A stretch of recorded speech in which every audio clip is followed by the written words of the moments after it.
네, 안녕하세요. 와주스키입니다. 자, 이 시간에, 이 늦은 시간에, 지금 새벽 1시거든요.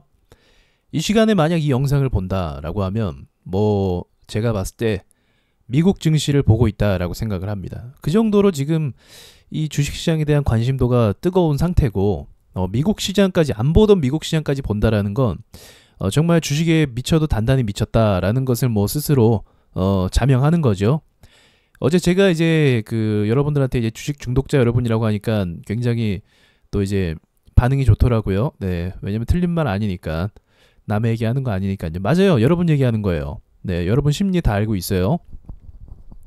세력이 여러분 심리 다 알고 있어요. 똑같이. 네, 개미들이 무슨 생각할까, 어떤 심리일까. 자, 그러면 이제 여러분들의 그 생각을 좀 공유하면서, 저랑 같이 공유하면서 한번 시장을 보도록 하죠. 일단은 현재 미국 시장이 진행 중인데, 약세를 좀 보이고 있죠. 약세. 그러니까 사실 얘도 저항대 부근에 도달을 했기 때문에 밀리는 상황이 나쁜 건 아니에요. 자연스러운 거고, 이제 밀리고 나서 다시 오르고 내리고 이제 이런 흐름으로 늘 갑니다. 그래서 오늘 이런 작은 움직임에 딱히 이렇게 심리적으로 불안해할 건 없어요. 늘 이런 식으로 움직이면서 또 밀렸다가 다시 올랐다가 하는 건데, 일단은 이제 변동성이 좀 잦아진 상태로 가고 있다라는 게 제가 봤을 땐 좀 포인트인 것 같아요. 변동성에 있어서 좀 이전과 같이 미친 듯이 7% 5% 이렇게 때리는 게 아니라 조금씩은 진정이 되고 있다라는 것은 이제 사람들이 어떤 투자 심리 자체가 이제 크게 요동하는 단계는 약간 지났다라고 볼 수가 있습니다. 근데 그렇다라고 해서 절대로 방심하면 또 안 되는 것이, 제가 그 전에 말씀드렸던 것처럼 이렇게 폭락을 시작하고 나서 바닥을 찍고 나서 2달 정도, 사실은 3달 정도 잡아야 돼요. 3달 안에는 큰 변화가 한 번 또 일어납니다. 그러니까 폭락이 크게 일어나거나 빠지거나 그런 요동이 한 번 또 칠 수밖에 없어요. 그거는 차트상의 어떤 원리라고 볼 수가 있거든요. 그러니까 왜 또 그런 상황이 발생을 하냐면, 아직까지는 투자자들의 방향이 갈피를 못 잡아서 보유하고 있는 사람들은 또 보유하고 있고, 또 새롭게 매수한 사람들은 또 매수를 잡고 있는 상태거든요. 그 물량이 한 번 더 교체가 되는 순간에 차트가 흔들립니다. 90% 이상 확률로.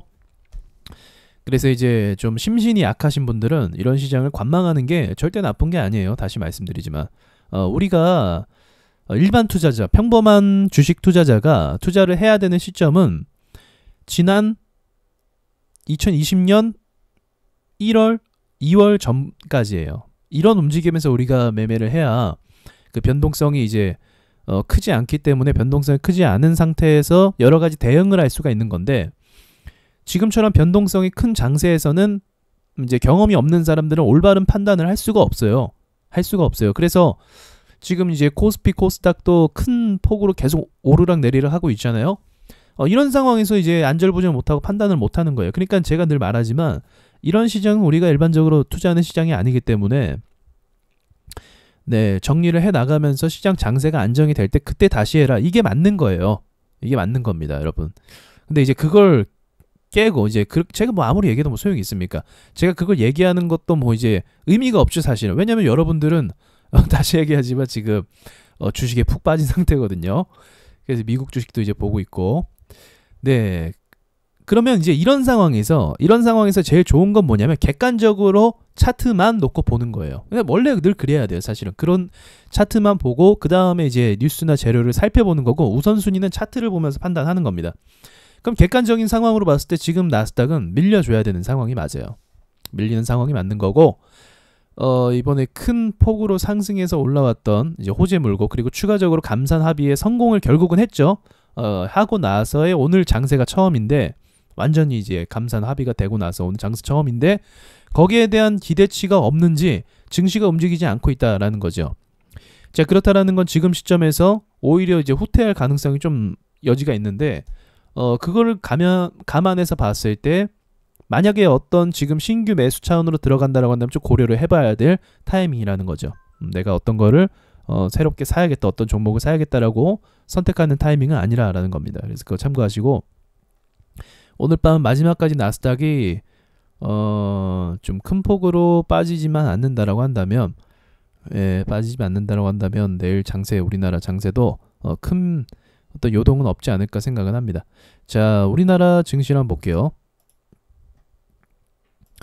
자, 다시 이야기하지만 객관적으로 보는 게 제일 중요합니다. 감정이 휘둘리지 않고 차트 상으로 지금 어떤 위치고 어떤 투자자들의 심리를 갖고 있을까. 자, 지금 V자로 거의 미친 듯이 반등이 일어났어요. 저도 이런 장세를 뭐 처음 본다라고 하는 게 맞는 것 같아요. 왜냐면 테마가 계속 돌려가면서 나타나더라고요. 오늘은 심지어 어떤 테마까지 등장했냐면 그 중국 테마주까지 나왔습니다. 중국 관련, 한알령 해제 관련 수혜주들이 나왔었어요. 이게 골 때리는 게 뭐냐면 지금 중국이 마이너스 성장률을 기록할 수도 있다라는 그 기사들이 눈에 보이고 있거든요. 그건 이제 좀 아시는 분들은 아시겠지만 말이 안 되는 거예요. 중국이 마이너스 성장이다. 걔네는 플러스 10% 성장률을 계속 찍어줘야 되는 나라예요. 걔네는 5% 성장률도 약합니다. 지금 벌려놓은 사업이 너무 많아갖고 중국이 벌려놓은 사업 많아갖고 그거 다 이제 계속 순환시키고 회전시키려면 경제 성장률이 멈추면 안 되는 나라예요. 근데 마이너스다 라고 얘기하는 건 정말 끔찍한 악재 중에 악재죠. 그러니까 이제 슬슬 이 코로나로 인한 데미지 쌓인 것들이 경제 전망치에 대해서 서서히 좀 하나둘씩 악재에 대한 이야기들을 막 꺼내놓고 있는 상황이거든요. 셰일 업체도 그랬고, 셰일 가스 업체들도 그렇고, 그런 의미에서 이제 조정 타이밍이 나스닥도 조정 타이밍이라고 한다면 우리나라 코스닥도 여기까지 올라온 거 정말 기적적이에요. 제가 봐도 정말 놀랄 정도입니다. 왜냐하면 세력들이 계속적으로 테마를 회전하면서 갈아치워갖고 그런 식으로 해서 돈들을 계속적으로 끌어들였거든요. 개미들의 돈들을.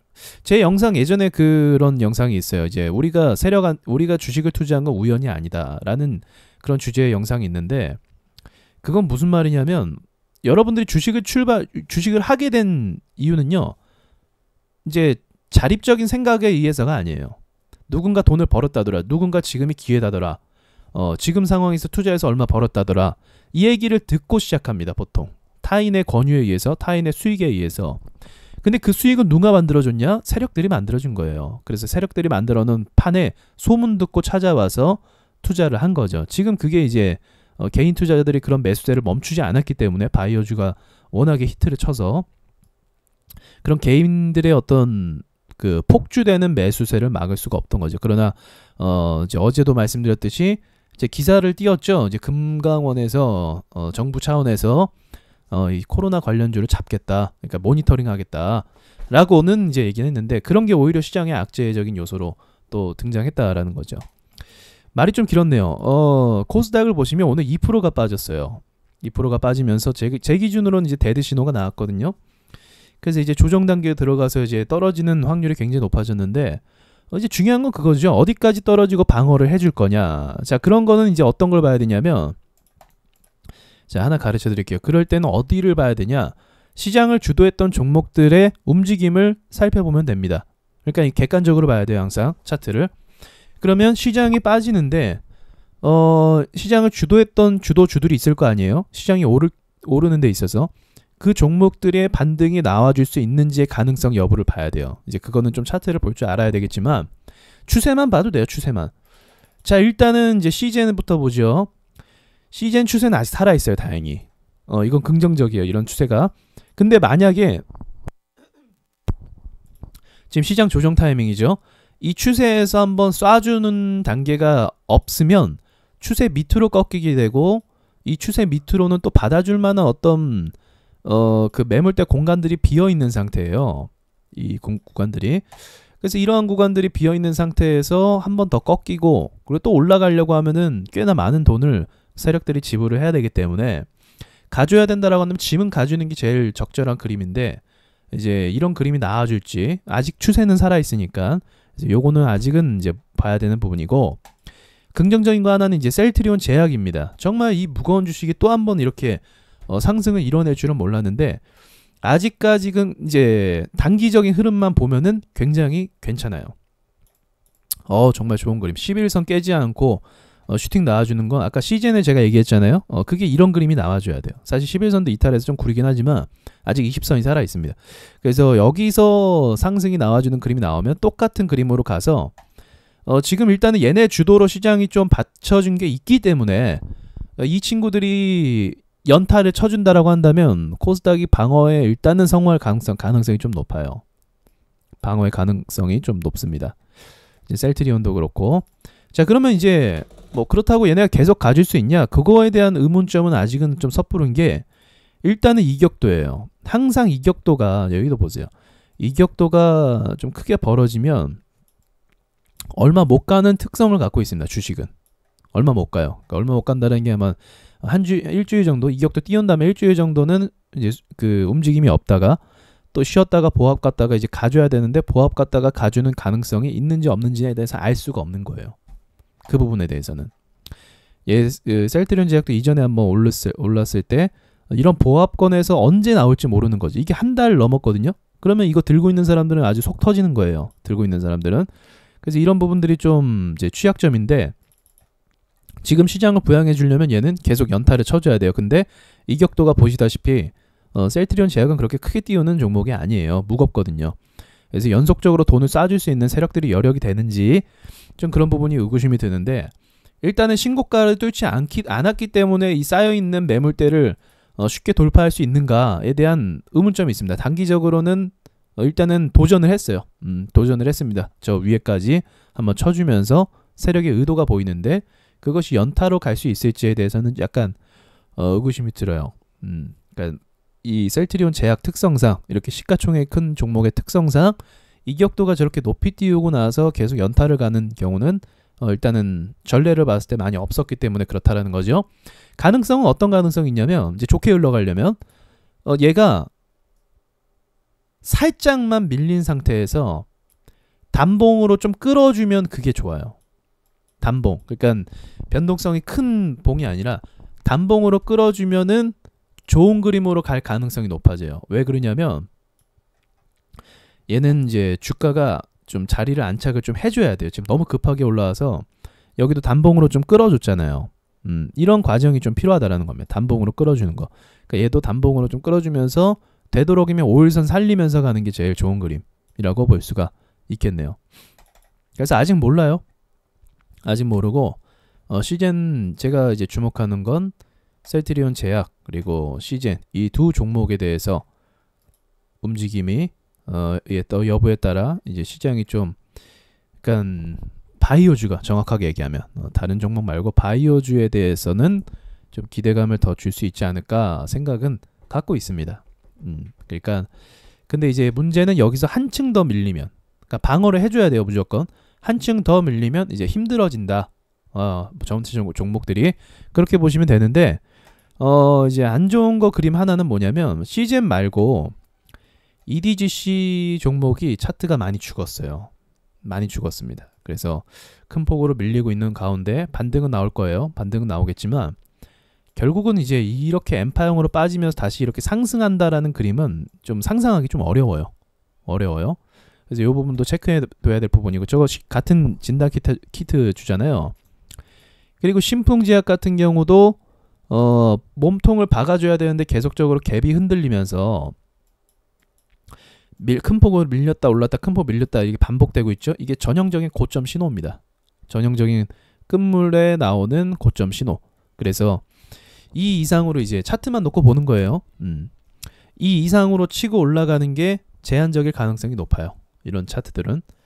예전에 뭐 늘 전 그렇게 방송을 해왔지만, 제가 그 고점에서 나오는 신호, 그리고 또 이제 상승하는 신호, 그런 부분들에 대해서는 많이 말씀드렸기 때문에 여러분들이 알아서 걸러서 이제 참고하시길 바랄게요.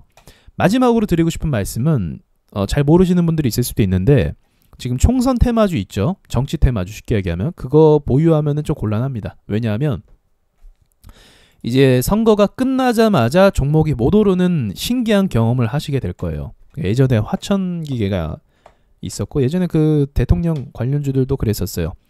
이제 문재인 대통령이 당선되고 나서 주가가 더 오를 줄 알았는데 못 가는 경우, 이런 경우 굉장히 많아요. 얘도 마찬가지예요. 얘도 기억은 언제지 타이밍 기억 안 나는데, 이제 그 한 20점이었던 것 같아요.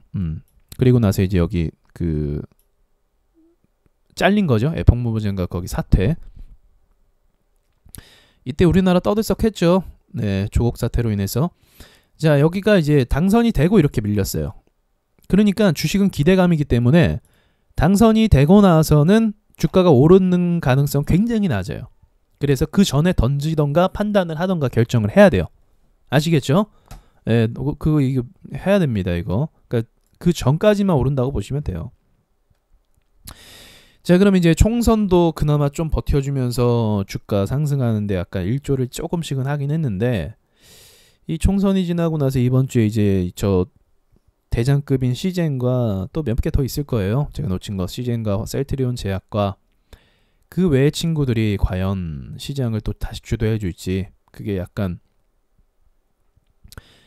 좀 미지수긴 한데, 일단 셀트리온 같은 경우는 수급 자체가 너무 좀 좋은 그림으로 가지고 있기 때문에 이 녀석한테는 좀 개별적인 종목이라 해도 얘만큼은 이제 차트가 이쁘게 만들어진 이상 이 친구는 조금 기대를 해볼 수 있지 않을까 생각은 들긴 해요. 근데 한 가지는 좀 말씀드릴 게, 이 종목이 만약에 6만 원을 다시 찍는다라고 하면 차트 망가진 겁니다. 그거는 기억해 놓으세요. 이 셀트리온 제약이 6만 원을 다시 찍는다? 그러면 차트가 망가질 거예요. 그러면 올라가는 데 있어서 제한이 많이 걸릴 겁니다. 그러니까 이제 딱히 제가 어떤 답을 제시할 수는 없고, 일단은 지금 조정 가능성의 확률이 굉장히 높아진 상황에서 이번 주에 이제 총선도 마무리가 짓고, 이제 오늘 마지막이에요. 14일이 총선도 마무리가 지어지는 단계에서 이제 시장이 어떤 식으로 변할지, 어디까지 방어를 해줄지, 그게 이제 중요한 건데, 그거는 또 제가 보면서 또 영상을 올려드리면 되니까, 예, 그렇게 참고하시면 되겠네요. 제가 일단은 보기로는 일단은 코스닥은 변동성이 원래 심한 시장이다 보니까 한 7, 8% 정도는 그 조정 받으면서 빠질 가능성이 많이 있어요. 왜냐면 올라온 수치가 너무 높기 때문에 빠질 때의 수치도 굉장히 좀 클 겁니다. 그렇게 예상을 하고 있어요. 예, 차트들도 대부분 좀 이탈하고 있는 모양이 많이 있고, 그래서 그 부분 참고하시고, 자, 이상 브리핑을 마치도록 하겠습니다.